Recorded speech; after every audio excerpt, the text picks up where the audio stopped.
आज के लेक्चर में अपन बात करने वाले रिफ्लेक्स क्लेस्ट्रॉन की। देखो कल अपन ने 2 कैविटी क्लेस्ट्रॉन पढ़ाया था, वो आपको अच्छे से समझ आया था, तो इसमें कोई ज़्यादा डाउट नहीं है या बहुत ही ईजिली समझ आएगा। जो रिफ्लेक्स क्लेस्ट्रॉन होता है वो इसकी मैं सबसे पहले क्या कैरेक्टरिस्टिक है वो लिख देता हूँ। जो रिफ्लेक्स क्लेस्ट्रॉन होता है वो सिंगल कैविटी क्लेस्ट्रॉन होता है। क्या होता है? Single cavity klystron. ठीक है, सिंगल कैविटी क्लेस्ट्रॉन होता है और ये लो पावर जनरेटर होता है। Low power generator. और जो लो पावर जनरेटर, इससे कितनी पावर जनरेट कर सकते हैं? वो है 10 to 500 millivolt.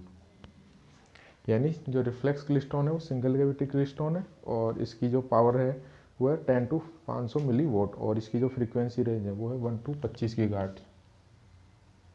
Frequency range 1 to 25 gigahertz, ये इसकी फ्रीक्वेंसी रेंज। ठीक है, और इसकी जो एफिशिएंसी है वो है 20 to 30%।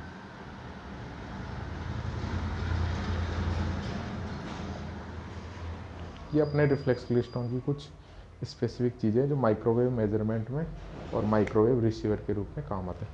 देखो सबसे पहले कैरेक्टरिस्टिक की बात की तो जो रिफ्लेक्स क्लेस्ट्रॉन है वो सिंगल कैविटी क्लेस्ट्रॉन है, लो पावर जनरेटर है, 10 to 500 मिलीवोल्ट इससे पावर जनरेट कर सकते हैं। फ्रीक्वेंसी रेंज है 1 to 25 गीगाहर्ट्ज, एफिशिएंसी है 20 to 30%। अब इसके डायग्राम की बात करें, सिंगल कैविटी क्लेस्ट्रॉन क्यों बोल रहे हैं? एक ही कैविटी है, उसी में इनपुट लगा रहे हैं, उसी में आउटपुट। सबसे पहले कहते हो इलेक्ट्रॉन गन के रूप में काम करेगा, फिर एनोड एक्सीलेट कराने का काम आएगा, ये यहाँ से गुजरेंगे। यहाँ से जब इसके फर्स्ट ग्रिड पे एंटर हो रहे टाइम T0 है, फिर सेकंड ग्रिड पे अपीयर हो रहे तो टाइम T1 है, दोनों के बीच की डिस्टेंस D है और इस पर इनपुट लगा रखे हैं RF input V1 sine omega T। जैसे ये जा रहे तो एक रिपेलर लगा रखा है इस बार, और वो रिपेलर क्या करता है? इलेक्ट्रॉन्स को रिपेल कर रहा है, तो इलेक्ट्रॉन यहाँ तक जाएंगे एक मैक्सिमम डिस्टेंस तक और उसके बाद वापस घूम के इस कैविटी पे आ जाएंगे और अब रिटार्डेड फेज में मिलेंगे तो ये मैक्सिमम एनर्जी इसको ट्रांसफर कर देंगे, तो इलेक्ट्रॉन तो फाइनली क्या हो जाएंगे? ग्राउंड हो जाएंगे और एनर्जी अपन आउटपुट के रूप में ले लेंगे। ये इसका जनरल कंस्ट्रक्शन। ये रिपेलर है, नेगेटिव से जोड़ रखा है, इसका मतलब ये क्या करेगा? इलेक्ट्रॉन्स को रिपेल करेगा। दोबारा से समझ लो ध्यान से, यहाँ से इलेक्ट्रॉन जाएंगे, एनोड यहाँ से एक्सीलरेट होंगे, एक्सीलरेट होने के बाद फर्स्ट ग्रिड पे अपीयर होंगे, T0, सेकंड पे अपीयर होंगे T1। इस बार इसमें जो इलेक्ट्रॉन यहाँ से यहाँ तक तो यूनिफॉर्म वेलोसिटी से मूव करें जैसे पिछले टर्न पे बताया था, और उनके लिए पोटेंशियल है V0। जैसे यहाँ पर होंगे अपीयर तो उसमें एक इनपुट और जुड़ जाएगा V1 साइन ओमेगा T। फिर वहाँ से जब इन दोनों का कॉम्बिनेशन से जाएंगे तो रिपेल होंगे किस वोल्टेज से? VR से। तीनों ऐड होंगे, वापस से रिफ्लेक्ट होंगे और इस कैविटी पे आएंगे, रिटार्टेड फेज में मिलेंगे तो आउटपुट अपने को मिल जाएगा मैक्सिमम। ठीक है, और उस केस में फाइनली इलेक्ट्रॉन इस पे मेटल शीट पे कलेक्ट हो जाए। अब देखो एक कंप्लीट साइकिल के जो इलेक्ट्रॉन है वो बंच कैसे बन रहे हैं या मैक्सिमम कैसे मिल रहा है, तो वो ध्यान से समझ लो। इस साइकिल में जो इलेक्ट्रॉन जा रहे हैं पॉजिटिव साइकिल में इलेक्ट्रॉन जा रहे हैं तो वो एक्सीलरेट होंगे तो क्या होगा? वो जितनी ज़्यादा एनर्जी होगी इलेक्ट्रॉन उसके उतना ही आगे तक जाएगा। कम एनर्जी वाला पहले से ही घूम जाएगा क्योंकि एनर्जी कम है तो पहले रिपेल हो जाएगा। तो ध्यान से समझ लेना, ये वाले क्या होंगे? ज़्यादा एनर्जी तो ज़्यादा एक्सीलरेट होंगे, तो ज़्यादा दूर तक जाएंगे।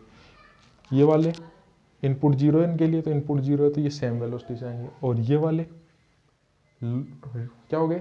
ये तो एक्सीलरेट होंगे, ये रिटार्ड हो गए तो अपोजिट फेज होने की वजह से इनकी एनर्जी कम हो गई तो ये कम डिस्टेंस ट्रेवल। इसका मतलब ये तेज जा रहे हैं तो क्या हो रहे हैं?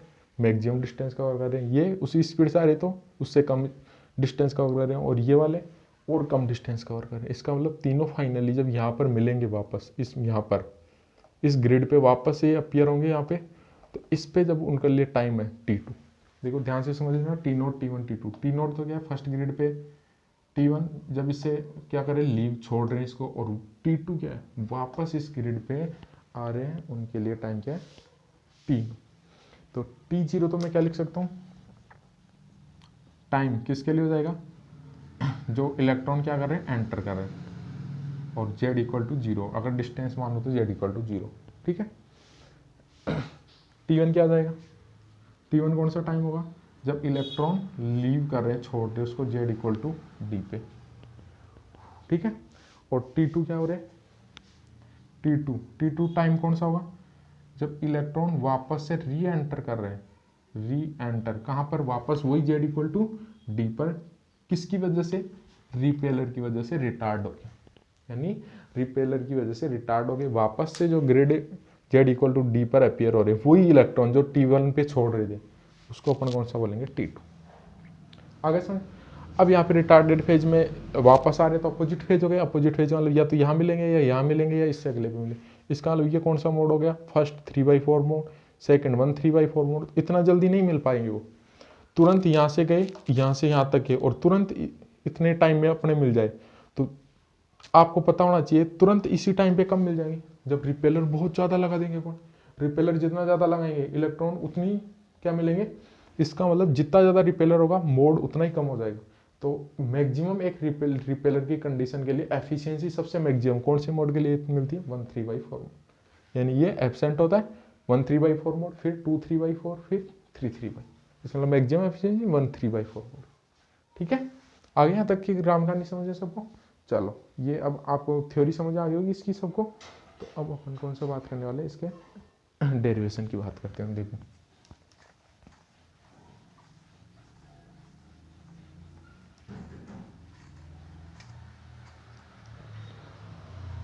सबसे पहले जो इनिशियल इलेक्ट्रॉन है, इनिशियल इलेक्ट्रॉन उनकी जो पोटेंशियल है उनके लिए, वो पोटेंशियल कितना है, वी नॉट। इसका मतलब जो इनकी इनिशियल स्पीड होगी वी नॉट, उसको क्या लिख सकता हूँ, √2e we not by number 1। यहाँ तक समझ आ गया। अब इसके लिए जो मॉडुलेट टाइम वेलोसिटी मॉडुलेशन है, वो वाला काम जो अपन ने पिछले टर्न पे किया था वो सारा वापस से यहाँ पर करना है। अगर वो आपको इसमें भी वेलोसिटी मॉडुलेशन पूछता है तो सेम पीछे जब एवरेज वेलोसिटी निकाली थी ना अपन ने, और वो एवरेज वेलोसिटी कितनी आई थी, v ऑफ टाइम t1 पर क्या आई थी, v not 1 plus beta I v1/2v0 sign omega t1 minus theta g/2 आई थी क्या। तो ये आपको वापस से ध्यान रखना, वी t1 क्या थी, v not 1 plus beta I v1/2v0 sign omega t1 minus theta g/2। ये काम जो इसकी यहाँ से यहाँ तक अपन कैसे पहुँचे, वो जो 2 कैविटी क्लिस्ट्रॉन है वो सेम आपको यहाँ पर वापस से लिखना है। ठीक है, अब अपन अगर बात करें कि ये जो इलेक्ट्रॉन्स है वो वापस से टाइम t2 पर वापस से z इक्वल टू डी पर ग्रिड पर अपीयर हो रहे हैं रिटार्डेड फेज में, तो उस टाइम अपने पास में जो इलेक्ट्रिक फील्ड होगा वो टोटल क्या होगा, उस टाइम में टोटल जो इलेक्ट्रिक फील्ड होगा E वो क्या होगा। तो वो जो टोटल फील्ड होगा वो क्या हो जाएगा, एक VR रिटार्डेड फील्ड, एक इनिशियल V नोट और एक V1 साइन ओमेगा t और डिवाइड बाई L लेंथ, जो लेंथ उन्होंने डिस्टेंस ट्रेवल की। ठीक है, पक्का। अब आप जानते हो सिंस जो रिपेलर फील्ड है, ये रिपेलर ये बहुत ज़्यादा है V1 साइन ओमेगा t से, इसका मतलब E को क्या लिख सकता हूँ, VR plus V naught divide by L। ठीक है, अब इलेक्ट्रिक फील्ड की वैल्यू फोर्स की टर्म से निकालोगे तो F क्या होता है, minus small E capital E, और इसकी वैल्यू आप उसमें भी जानते हो एक्सीलरेशन के टर्म्स में, तो md²z/dt²। इसका मतलब मैं इसको क्या लिख सकता हूँ, md²z/dt² equal to minus small E capital E equal to VR plus V naught divide by L। आगे यहाँ तक तो समझे। फोर्स की वैल्यू तो ये माइनस ई से मल्टीप्लाई जाएगा, ये तो ई है तो माइनस ई। क्लियर, चलो इसको सिंप्लीफाई करते हैं। देखो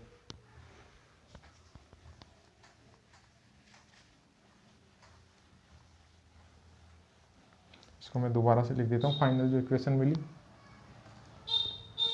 यानी जो फाइनल इक्वेशन मिली वो क्या मिली, md²z/dt² equal to minus small E VR plus V naught divide by L। तो m इधर से मैं हटा दूँ, अब अपने को तो निकालना z, तो z निकालना तो इसको इंटीग्रेट कर दो, इंटीग्रेट करोगे तो क्या होगा, कहाँ से कहाँ तक, सबसे पहले कहाँ से कहाँ तक करेंगे, T1 से T2, तो T1 से T2 d²z/dt² dt minus small E by M, ये सब कांस्टेंट है VR plus V naught by L, तो इंटीग्रेशन T1 से T2 साथ में dt प्लस कांस्टेंट C। ठीक है,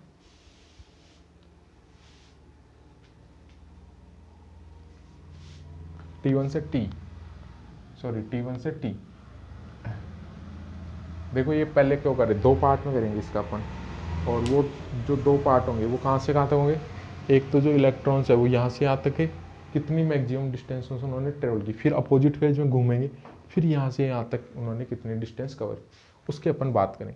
तो ये तो कैंसिल हो गया, तो इधर तो क्या बच गया, D Z by D T, और इधर क्या बच गया, minus E by M V R plus V not divide by L, और ये क्या आ गया, टी माइनस टी और प्लस सी। यहाँ तक क्लियर है? अरे यहाँ तक क्लियर है ना। अब इसको मैं अगर सिंप्लीफाई करूँ तो आप जानते हो t equal to T one, T ये वेलोसिटी है ना, तो t equal to T one पर जो वेलोसिटी है वो क्या है, v ऑफ टी वन, यही है। तो t equal to T one रख लो, तो v टी वन को मैं D Z by D T लिख सकता हूँ, तो t equal to T one पर ये तो कैंसिल हो गया, और ये क्या बन गया, v ऑफ टी वन। इसका मतलब c की वैल्यू कितनी आएगी, v ऑफ टी वन। इसका मतलब मैं D Z by D T को क्या लिख सकता हूँ, minus E by M V R plus V not divide by L T minus T one और plus V of T one. Clear है? अब वापस से इंटीग्रेट करना है, तो वापस से इंटीग्रेट करोगे तो ये तो क्या हो जाएगा, जेड, इसकी वैल्यू कितनी आ जाएगी, minus E by M V R plus V not divide by L, ये कितना हो जाएगा, टी के रेस्पेक्ट में करोगे तो टी माइनस टी वन का whole square divide by two, ठीक है। और लिमिट कहाँ से कहाँ तक आ जाएगी, टी वन से टी, और ये V of T one T minus T one और प्लस सी वन। कोई नया कॉन्स्टेंट, यहाँ तो कोई डाउट, सॉरी कुछ गड़बड़ कर दी ना अपन। अरे इसका इंटीग्रेशन करेंगे ना, तो इसका इंटीग्रेशन क्या आ जाएगा, टी इंटीग्रेशन टी के रेस्पेक्ट में कर रहे तो टी का तो हो गया टी स्क्वायर बाई टू, और टी वन का कॉन्स्टेंट है तो टी वन टी, ये होगा इस, ठीक है। चलो इसको सिंप्लीफाई करें, देखो क्या वैल्यू आएगी,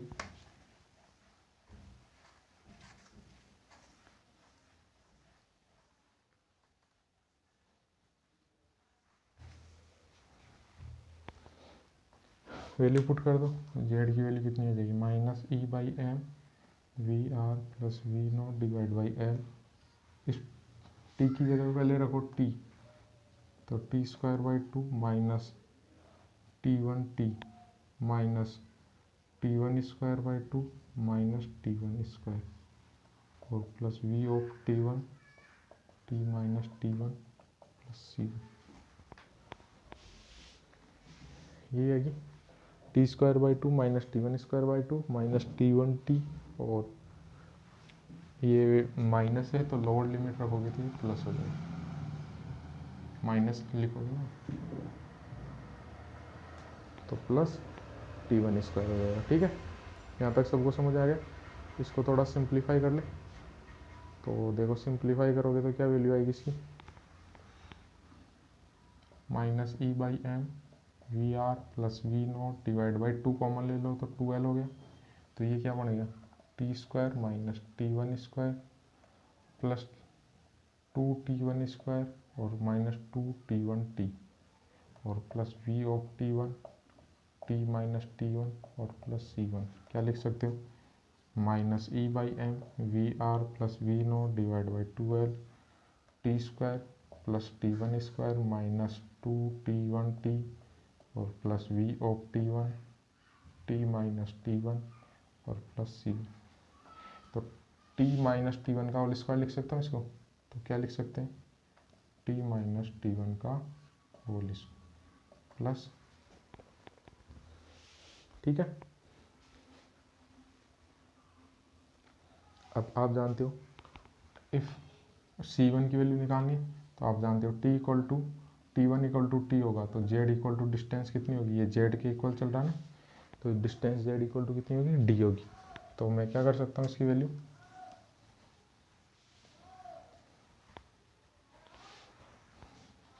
देखो T equal to T one ये कैंसिल हो गया, T equal to T one ये भी कैंसिल हो गया, जेड इक्वल टू डी, इसका मतलब डी इक्वल टू क्या आ गया, सी वन।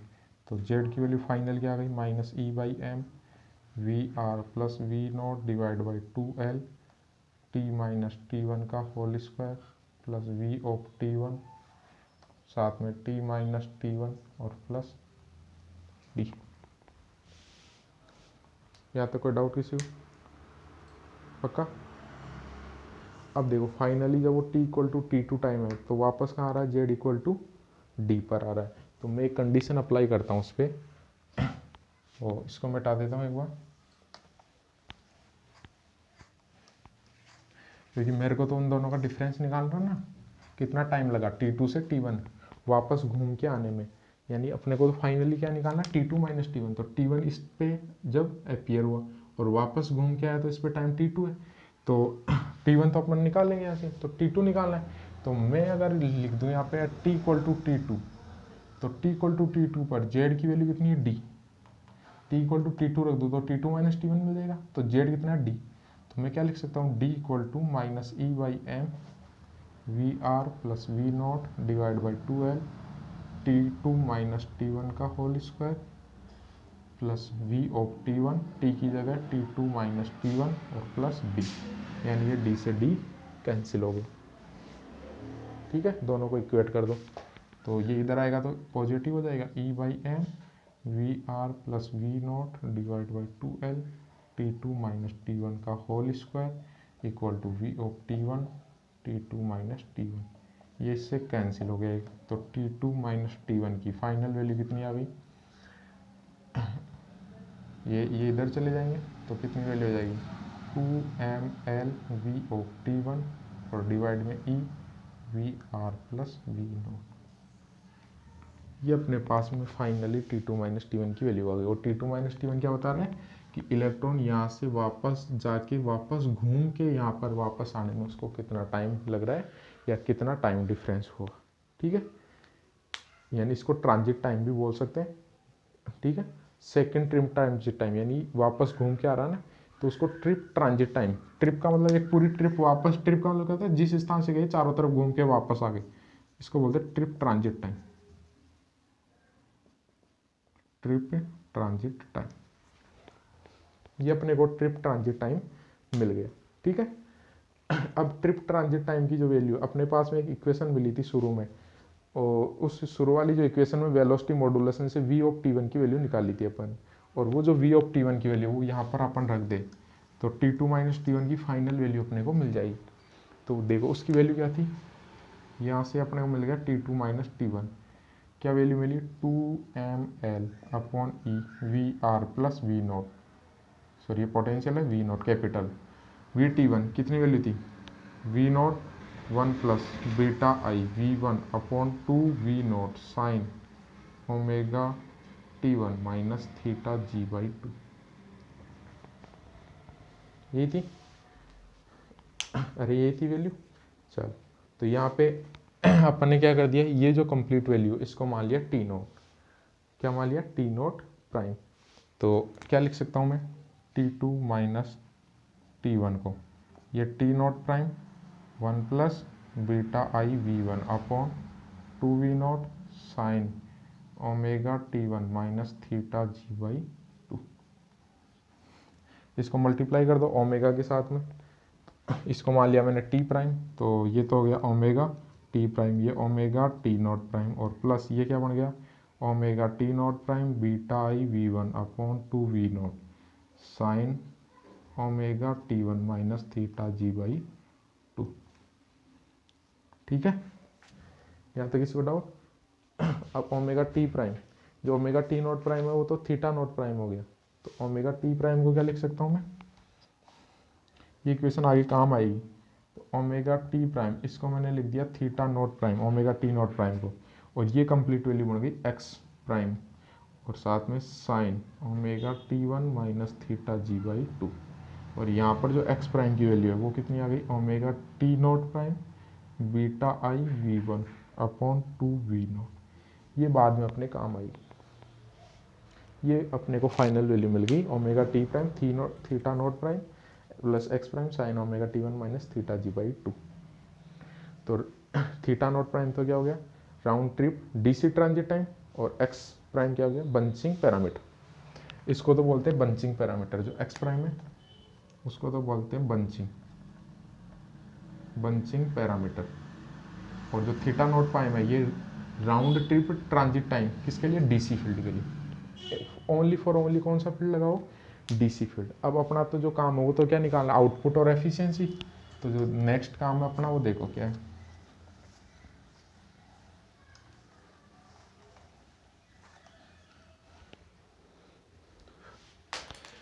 जो नेक्स्ट काम है अपना, इसकी अपन बात करें तो पावर, आउटपुट एंड एफिशिएंसी। किसकी बात कर रहे हैं, पावर, आउटपुट और एफिशिएंसी। अब आपको पता है जो एफिशिएंसी में राउंड ट्रिप ट्रांजिट एंगल है, राउंड ट्रिप ट्रांजिट एंगल, जो राउंड ट्रिप ट्रांजिट एंगल है ओमेगा टी प्राइम, ठीक है, और उसकी वैल्यू थी omega T2 minus T1, omega T2 minus T।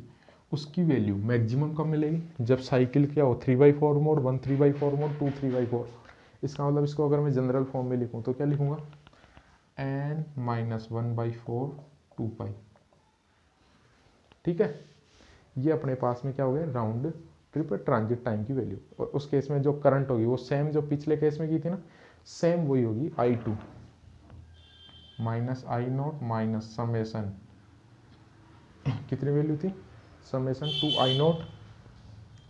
2I0 JN n x prime, और साथ में कोस आएगा इस बार, cos n omega T2, cos n omega T2 minus theta not prime minus theta G, n omega T2 minus theta G. ये अपने पास में करंट की वैल्यू, करंट की वैल्यू मैक्सिमम होने के लिए कोस 1 होना चाहिए, या उसका जो बीम करंट है, जो फंडामेंटल कंपोनेंट है करंट का, वो क्या होगा, फंडामेंटल कंपोनेंट, ये तो कांस्टेंट है, फंडामेंटल कंपोनेंट, जो फंडामेंटल कंपोनेंट होगा करंट का वो क्या होगा, I2, और उसकी वैल्यू कितनी होगी 2I0 JN NX प्राइम, और n की वैल्यू बीटा साथ में मल्टीप्लाई में बीम कपलिंग कोफिशिएंट, ठीक है, इसमें भी बीटा आएगा, सॉरी इसमें भी साथ में बीटा आएगा, बीटा आई बीम कपलिंग कोफिशिएंट। और ये मैक्सिमम कब होती है n = 1 पे, तो I2 को मैं क्या लिख सकता हूँ 2I0 JX प्राइम, और साथ में बीटा, ठीक है। अब अपने को जानते हैं जो एफिशिएंसी होती है अपनी, जो एफिशिएंसी नीटा, आउटपुट बटा इनपुट, ठीक है। जो आउटपुट होगी, आउटपुट वो तो क्या हो जाएगी V1 I2/2, V1 I2 divide by 2, और इनपुट होगी I0 V0, क्या होगी I0 V0। इसका मतलब अपने को V1/V0 निकालना है, क्या निकालना है, V1/V0 निकालना है। तो देखो V1/V0 निकालने के लिए अपने को पता है एक्स प्राइम की वैल्यू पता है, ये रही एक्स प्राइम, यहाँ से V1/V0 निकल जाएगा। तो एक्स प्राइम अपने को पता है क्या है, omega T0 prime beta I V1/V0। इसका मतलब V1/V0 कितनी वैल्यू आ गई, V1/V0 एक्स प्राइम और divide by omega T0 prime beta I। तो क्या वैल्यू आ गई, X prime omega T0 prime की वैल्यू अभी निकाली थी अपन, ये रही n माइनस 1/4 2 पाई, और साथ में बीटा, ये अपने पास में वैल्यू आ गई V1/V0, एक्स प्राइम बटे n माइनस, तो 1/4 इंटू 2 पाई, ठीक है, और साथ में बीटा। तो अब एफिशिएंसी में इसमें की वैल्यू पुट कर दे, क्या कर दे, इसकी वैल्यू पुट कर दे, तो वैल्यू पुट कर दो। तो पुट करोगे तो क्या वैल्यू आ जाएगी बताओ, नीटा 1 V1/V0, देखो ये करंट तो सेम मान लो, तो जो नीटा है V1/V0 और 2I0, और I2 की वैल्यू पुट कर दो तो 2I0 J1 एक्स प्राइम, और साथ में बीटा I। तो I0 से I0 गया, 2 से 2 गया, इसका मतलब कितनी वैल्यू आ गई, V1/V0 की वैल्यू पुट कर दो, एक्स प्राइम बट डिवाइड में 2 पाई से इसको मल्टीप्लाई कर दो, तो 2 पाई n माइनस 2 से 2, तो पाई/2, साथ में ये बीटा I से बीटा I कैंसिल हो जाएगा, J1 एक्स प्राइम, कितनी वैल्यू आ गई, X prime J1 X prime, और X prime J1 X prime, और डिवाइड में 2 पाई n माइनस पाई/2, ठीक है। अरे ये आइए ये 2 का फैक्टर 1 कहाँ से आ गया? और तो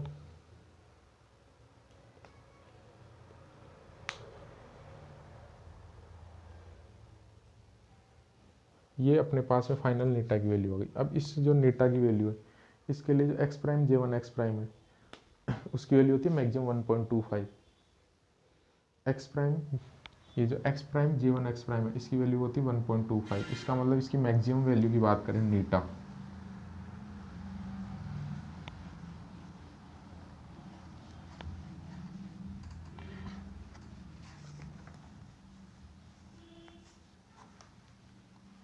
तो जो रिफ्लेक्स क्लिस्ट्रॉन है उसकी जो एफिशिएंसी होती है नीटा मैक्सिमम, अगर 1.25 रखोगे तो नीटा मैक्सिमम इसकी वैल्यू आ जाएगी 22.7%। यानी रिफ्लेक्स क्लिस्ट्रॉन की मैक्सिमम एफिशिएंसी कितनी होती है? 22.7%।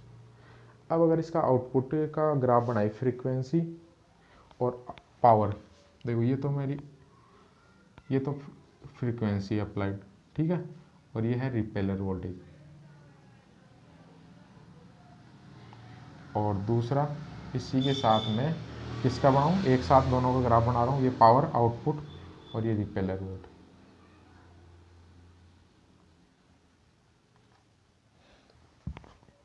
ठीक है, सबसे पहले आपको मैंने बताया था रिपेलर वोल्टेज अगर ज़्यादा होगी, जितनी ज़्यादा होगी तो इलेक्ट्रॉन उतनी तेज़ी से फास्ट ले आएंगे, इसका मतलब मिनिमम मोड मिलेगा।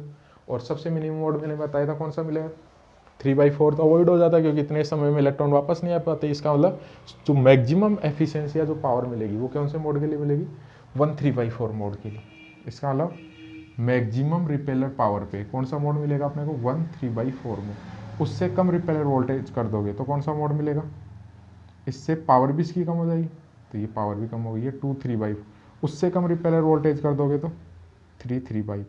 ऐसे और कम कर दोगे तो 4/3/4। आ गया समझे?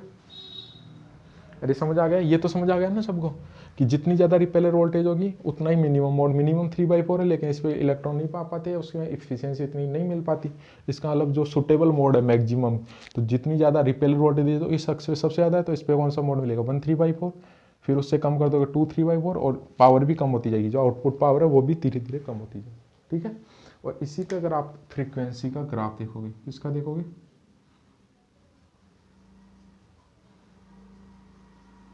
फ्रीक्वेंसी का ग्राफ, तो जो फ्रीक्वेंसी का ग्राफ है वो तीनों के लिए जो कट पॉइंट आएंगे वो सेम आएंगे। क्या आनी चाहिए? सेम। फ्रीक्वेंसी का ग्राफ कुछ इस टाइप से है।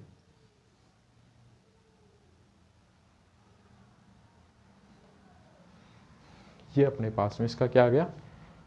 आउटपुट फ्रीक्वेंसी और आउटपुट पावर का ग्राफ आ गया। ये आपको अच्छे से समझ आ गया? और रिपेलर वोल्टेज रिफ्लेक्स क्लिस्ट्रॉन